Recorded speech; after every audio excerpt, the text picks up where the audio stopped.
Hello friends, मैं वापस आ गई हूँ अपने चैनल सरिता अमित ऑनलाइन क्लास पे और आप सभी का स्वागत है। चलिए हम लोग देखते हैं यहाँ पे हिंदी गद्य साहित्य। यहाँ पे हम लोग गद्य साहित्य पढ़ेंगे। हम लोग पद की पूरी लगभग पढ़ चुके थे, जो कि आदिकाल, भक्ति काल, रीति काल और आधुनिक काल। सभी के आधुनिक काल के अंतर्गत हम लोग भारतेंदु युग, द्विवेदी युग, छायावाद, प्रगतिवाद, नई कविता सब पढ़ चुके हैं। यदि आप लोग नहीं देखे हैं तो जाकर के पिछले क्लास का वीडियो देख सकते हैं। ये क्लास जो है केबीएस, एनबीएस, ईएमआरएस के मेंस के लिए और बीपीएससी टीआरई 4.0 के लिए और फर्स्ट ग्रेड, सेकेंड ग्रेड सभी के लिए उपयोगी है। चलिए हम लोग देखते हैं गद्य साहित्य का विकास कैसे हुआ। तो फ्रेंड्स, हिंदी गद्य साहित्य का इतिहास केवल कुछ लेखकों तक सीमित नहीं था, बल्कि यह भाषा के परिमार्जन और समाज के बदलाव की एक लंबी कहानी है। यहाँ विस्तार से इसके प्रमुख प्रभाव जो हैं दिए गए हैं, जिसे हम लोग देखते हैं। प्रारंभिक गद्य साहित्य जो था वो था 13वीं शताब्दी से 1868 ईस्वी तक। आधुनिक गद्य से पहले हिंदी का स्वरूप राजस्थानी और ब्रज भाषा में मिलता था। जैसे ब्रज भाषा का गद्य है, इसमें जो है धार्मिक कथाएं लिखी गई थी, जैसे गोकुलनाथ की 84 वैष्णव की वार्ता और 252 वैष्णव की वार्ता जो थी वो गद्य में लिखी गई थी। उसमें उन गोकुलनाथ और विठलनाथ के शिष्यों का चरित्र का वर्णन किया गया था। खड़ी बोली के 4 स्तंभ 19वीं शताब्दी के शुरुआत के 4 लेखक ने आधुनिक गद्य की नींव रखी, जिसमें थे सदा सुखलाल के सुख सागर, इसमें सहज और साफ भाषा का प्रयोग किया गया। दूसरे थे ईसा अल्लाह खां, जिनकी कहानी थी रानी केतकी की कहानी, जिसमें चुटकुली और मुहावरेदार भाषा का प्रयोग था। उसके बाद थे लल्लू लाल की रचना थी प्रेम सागर, जिसमें ब्रज रंजित भाषा का प्रयोग किया गया। और चौथे थे सज्जल मिश्र की रचना नासिकेतोपाख्यान। फ्रेंड्स, ये जो रचना है वो भी आई है। ये लगभग सब एग्जाम में पूछता है,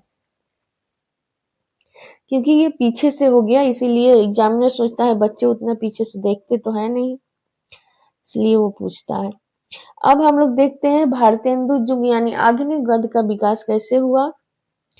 तो सबसे पहले भारतेंदु युग हम लोग पिछले क्लास में पूरे डिटेल्स में पढ़ चुके हैं। यदि आप नहीं देखे होंगे तो जाकर के उस क्लास को जरूर देखिएगा। भारतेंदु आधुनिक हिंदी गद्य के जनक माने जाते हैं। योगदान इन्होंने गद्य को ब्रज भाषा के मोह से निकालकर जनता की भाषा यानी खड़ी बोली से जोड़ा। भारतेंदु हरिश्चंद्र जो थे वो ब्रज भाषा से निकाल करके गद्य को खड़ी बोली, जो कि आम जनता बोलती थी, उसमें रचना की और उसी खड़ी जनता को गद्य से जोड़ा। नई विद्याएं जो थी वो थी नाटक, निबंध, प्रहसन जैसी विद्याओं का व्यवस्थित रूप सामने आया। इसके प्रमुख लेखक थे बाल कृष्ण भट्ट, जो हिंदी प्रदीप में उनकी रचनाएं, कहानियां छपती थी। दूसरे थे प्रताप नारायण सिंह मिश्र, बद्री नारायण चौधरी प्रेमघन।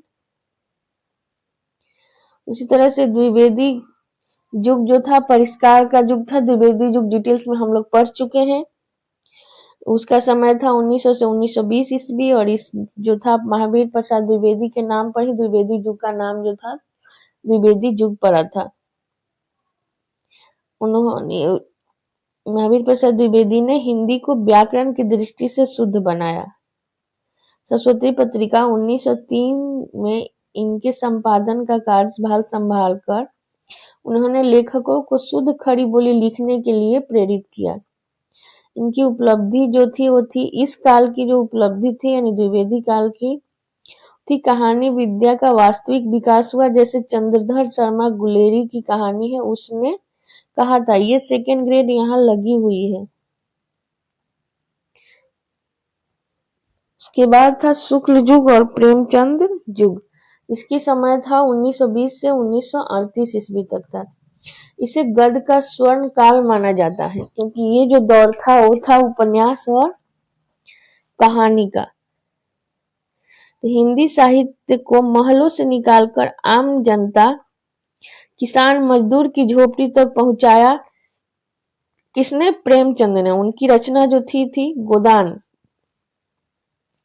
यदि आप नहीं पढ़े होंगे तो इसे पढ़िएगा, बहुत ही अच्छा है। इसमें किसान जीवन की त्रासदी को दिखाया गया है। और गोदान ऐसे कहा जाता है कि मरने से पहले गाय का दान करना बहुत ही पुण्य का काम होता है। और इसका पात्र है होरी, जो कि गाय के दान के लिए उसके पास बहुत ही, कहते हैं ना, मुश्किल से वो गाय का दान कर पाता है। उसी के ऊपर पूरी कहानी जो है वो बुनी गई है। उसके बाद था उनकी एक कहानी थी कफन। कफन तो फ्रेंड्स पढ़ करके कि आंखों में आंसू आ जाएगा, इसे जरूर पढ़िएगा। इसके शिखर हैं कि आलोचना की दृष्टि से देखा जाए तो रामचंद्र शुक्ल का निबंध है चिंतामणि। जैसे निबंधों को लोगों ने बहुत ही सराहना की और खूब पढ़ा। हिंदी साहित्य का इतिहास के माध्यम से गद्य को प्रौढ़ता दी। नाटक के सबसे जाने माने जो नाटककार हैं वो हैं जयशंकर प्रसाद के नाटक चंद्रगुप्त, स्कंदगुप्त। ये लोगों को बहुत ही भाया क्योंकि इसमें ऐतिहासिक पात्र उस समय की दिखाया गया है के जरिए भारतीय संस्कृति को पुनर्जीवित किया था। आधुनिक और स्वतंत्रोत्तर युग 1938 ईस्वी से अब तक जो था वो आधुनिक और स्वतंत्रोत्तर युग था। यानी उस समय स्वतंत्रता के, को पता है 1947 में हमारा देश आजाद हुआ था, तो उससे पहले जो भी रचनाएं लिखी जा रही थी उस सबका मेन फोकस जो था वो स्वतंत्रता की तरफ ही था, चाहे उस कहानी का पात्र कैरेक्टर किसी भी माध्यम से, लेकिन बातें जो था वो प्रगतिशील युग था। उस समय लोग जो थे प्रेरित हो रहे थे, नई नई रचनाओं कर रहे थे। उसमें स्वतंत्रता के बाद हिंदी गद्य की नई प्रवृत्ति आई, जैसे आंचलिक कथा फणीश्वर नाथ रेणु की एक रचना है मैला आंचल, के जरिए उन्होंने ग्रामीण जीवन के अंचल की समस्याओं को उभारा है। इसी तरह मनोवैज्ञानिक गद्य जो था, मनोवैज्ञानिक गद्य लिखने वाले जो थे वो थे जैनेन्द्र और इलाचंद्र जोशी। ये मानवीय मन की परतों को खोजा, वो मनुष्य के मन में क्या चल रहा है इन बातों को लेकर के अपनी रचनाएं कर रहे थे। व्यंग की दृष्टि से देखें तो वो थे हरिशंकर परसाई, शरद जोशी। इन्होंने सामाजिक विसंगतियों पर करारी चोट की। इन्होंने व्यंग के माध्यम से समाज में व्याप्त कुरीतियों को दिखाया। गद्य के इस विकास में ईसाई मिशनरियों फोर्ट विलियम कॉलेज का बहुत ही बड़ा योगदान था। पहला जो अखबार छपा हिंदी का वो था उदंत मार्तंग। इसकी बहुत बड़ी रोल थी इसे गद्य के, हिंदी गद्य के विकास में। अब देखते हैं फ्रेंड्स उपन्यास, जो कि वेरी वेरी इंपॉर्टेंट है।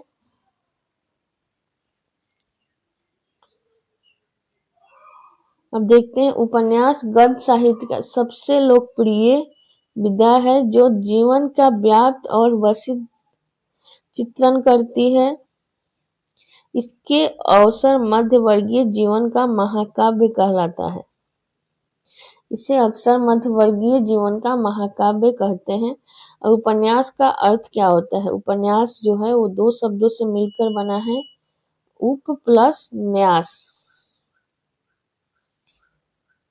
उप प्लस न्यास। उप का मतलब होता है निकट और न्यास का मतलब होता है रखी हुई वस्तु, यानी वह रचना जो मनुष्य के जीवन को उसके समीप लाकर प्रस्तुत करे, उपन्यास है।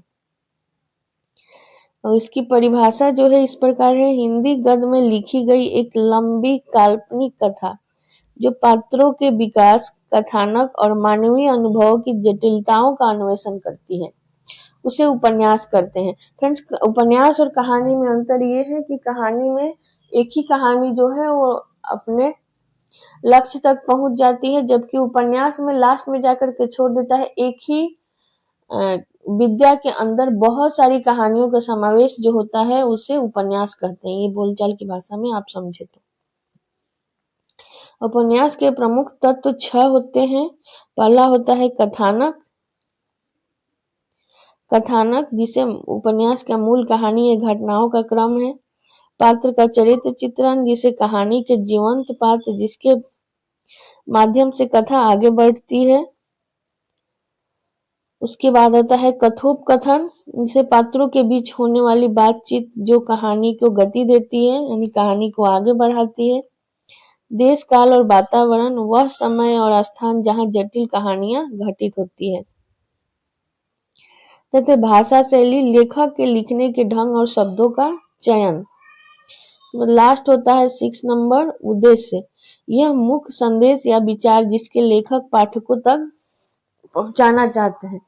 वह मुख्य संदेश या विचार जिसे लेखक जो है पाठकों तक पहुंचाना चाहते हैं, उसे उद्देश्य कहते हैं। अब देखते हैं हिंदी उपन्यास का विकास कैसे हुआ। हिंदी उपन्यास के विकास में अक्सर मुंशी प्रेमचंद जी को केंद्र में रखकर 3 चरणों में बांटा गया। पहला था, क्योंकि हिंदी उपन्यास के सबसे उपन्यासकार जो थे प्रथम मुंशी प्रेमचंद को ही माना जाता है। अब प्रेमचंद पूर्व युग का उपन्यास जो था, पूर्व युग, इस काल में तिलस्मी यारी और जासूसी उपन्यासों की प्रधानता थी। पहले तिलस्मी यारी उपन्यास लिखने वाले थे देवकी नंदन खत्री, इनकी रचना थी चंद्रकांता। फ्रेंड्स, चंद्रकांता का सीरियल भी आता था, जो लोग बहुत ही इंटरेस्ट लेकर के देख रहे थे। इस दौर का मील का पत्थर साबित हुआ। इस पे सीरियल भी बन चुका है, जिसकी रचना 1988 ईस्वी में हुई थी। और दूसरे थे लाला श्रीनिवास दास के परीक्षा गुरु, जो 1882 ईस्वी में छपा था, को हिंदी का प्रथम मौलिक उपन्यास माना जाता है। हिंदी का प्रथम मौलिक उपन्यास जो था वो है परीक्षा गुरु, जिसकी रचना 1882 ईस्वी में हुई थी। उसके बाद आता है प्रेमचंद युग। मुंशी प्रेमचंद ने उपन्यास को तिलस्मी से निकालकर यथार्थ और सामाजिक समस्याओं जैसे गरीबी, छुआछूत, किसान समस्या से जोड़ा। उनका उपन्यास गोदान जो है ग्रामीण जीवन का प्रामाणिक दस्तावेज माना जाता है, जिसकी रचना 1936 ईस्वी में हुई थी। ये प्रेमचंद की अंतिम रचना थी। इस काल में उसके बाद आता है प्रेमचंदोत्तर युग, यानी प्रेमचंद के बाद लिखे जाने वाले उपन्यास। इस काल में मनोवैज्ञानिक उपन्यासकार जो थे अज्ञेय और जैनेन्द्र थे। आंचलिक उपन्यासकार फणीश्वर नाथ रेणु का मैला आंचल है। ऐतिहासिक उपन्यास लिखने वाले वृंदावन लाल शर्मा का नाम आता है। जैसे विविध स्वरूप सामने आए और उपन्यास के प्रकार कितने होते हैं। विषय और शैली के आधार पर उपन्यास कई प्रकार के होते हैं। जैसे सामाजिक उपन्यास, समाज की समस्याओं और रीति रिवाजों पर जो आधारित उपन्यास होते हैं उसे सामाजिक उपन्यास कहते हैं। इसी कैटेगरी में गोदान आता है। ऐतिहासिक उपन्यास, यानी किसी ऐतिहासिक कालखंड या महापुरुष की जीवन पर आधारित जो उपन्यास होता है उसे ऐतिहासिक उपन्यास कहते हैं। जैसे बाण भट्ट की आत्मकथा। उसके बाद आता है मनोवैज्ञानिक उपन्यास, यानी पात्रों के मन के अंतर्द्वंद और मानसिक स्थिति का चित्रण करने वाला उपन्यास जो होता है वो होता है मनोवैज्ञानिक उपन्यास। इसके उदाहरण देखें तो ये थे शेखर एक जीवनी, जो अज्ञेय का उपन्यास है। आंचलिक उपन्यास किसी क्षेत्र विशेष या अंचल की भाषा पर आधारित होता है। इसमें संस्कृति के उभरने वाले होते हैं। इसका जो उदाहरण है ये है फणीश्वर नाथ रेणु का मैला आंचल, जो एक